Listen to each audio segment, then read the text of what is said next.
I'm Kona Cat, and today I'm going to show you how to set up and play Forest Shuffle. I discovered this little beauty out on Board Game Arena, so I loved playing it there. Of course, I ended up buying it, and then of course you get a video of me showing you how to set up and play. So let's get into it. Here is everything you'll find in the box. Here we have our tree cards. There are 66 of these different kinds of trees. We also have our animal cards here that are split left and right. There are 44 of these. Here we have, our animal cards that are split top to bottom. We have 48 of these cards in the deck, and all of them have a similar back with this little seedling here that is starting to sprout. We also have our winter cards here. There's 3 of these. We have 5 cave cards, all similar. Get us started on the game. And then we have 14 reference cards on what all the different types of species do, and a little more detail if you need them. The backs have this cute little fox on the back. So if you have questions on the cards that you are playing with the animals and what all you're doing, here's some extra info for those. We have our scoring pad here. We have our instructions here, and we have the board here. This opens up to a big long board here, and the back is just a nice little scene of animals.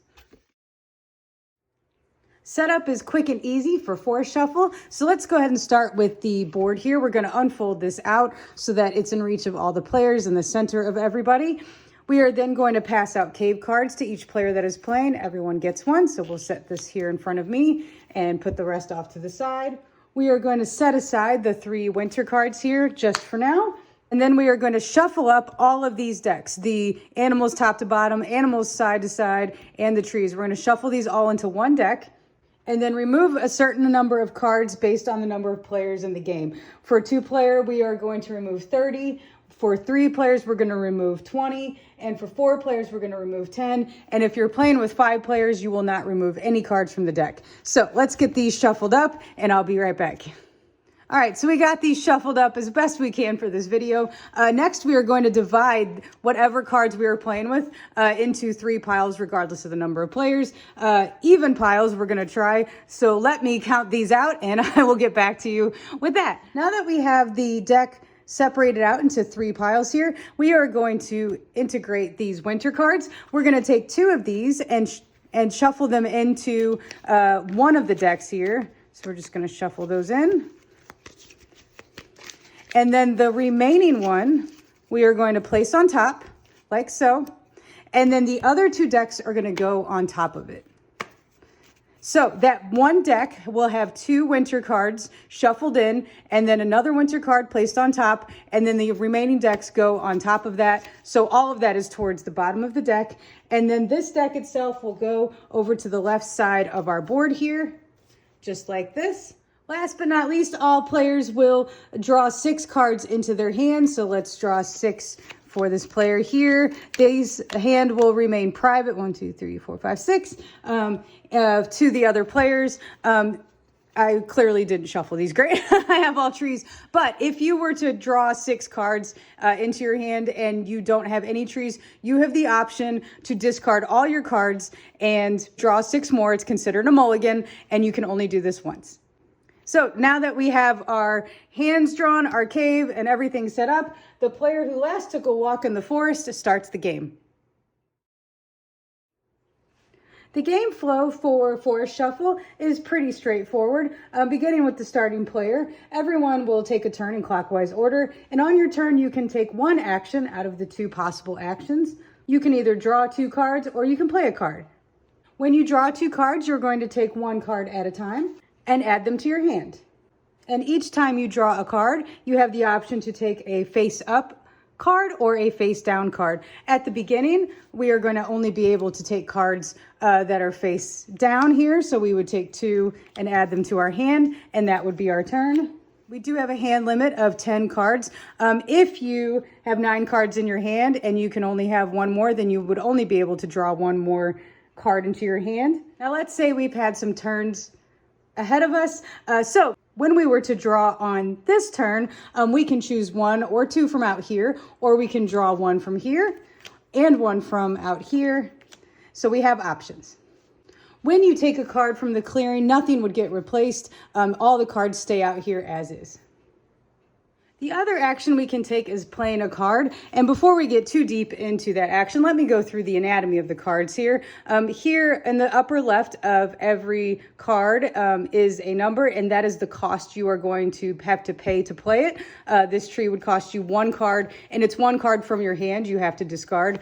If you see on these split ones, that number is up here, that number is here. You're only going to be able to choose one or the other when you play the split animals here, top or bottom. This would be 2, this would cost you 2. And again, you would have to discard that many cards in order to play. Here, next to the name of our animal or insect or plant we are playing, is the type that it is. So they all have little icons. This would be an insect icon, that's a bird icon. We have mammal icons with the paws. The trees all have a tree next to it. We have a butterfly that's also butterfly and an insect. This was moss, kind of the greenery, we'll call it. If you can, there are some cards and bonuses that will show up that depend on the type of animals you have playing. So keep that in mind when those show up here. So if you had a 2 acorn, and acorns are the point system in the game. If you had a butterfly in your forest, you would get 2 extra points for that butterfly being in your forest. Now, some cards have these binoculars. These binoculars are different effects that can take place. You'll see this one has a green one. This one has an orange. We have a red one here. We have a blue one here. Now, you will be able to use this bonus if you discard the cards that have that matching color. So let's say I wanted to play this Douglas fir. I would have to discard 2 cards that have this color. That's what this is up in the corner. So I could play this one only if I discarded this one that has a blue here.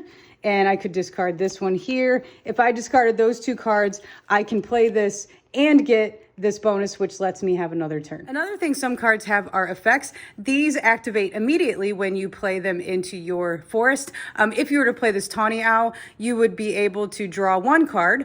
And if you paid the cost of the 2 green icons to discard to pay for the card, you would get an additional 2. And at the end of the game, you would get 5 points. This tawny owl is a pretty good one to have, just so you know.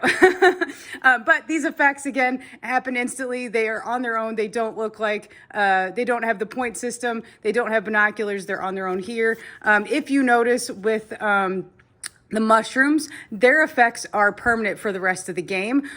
When you play this, you won't get the effect right away, but starting the next turn, that effect will happen for the duration of the game. And one last thing to note is that each card next to the name in this bottom right corner has a little number here. If you see on the hedgehog here, there's a 3. That tells you that there are 3 hedgehogs in the game. This bullfinch, there would be 4 in the game. So that gives you an idea how many of each species are available. This little squeaker guy, there's only 4.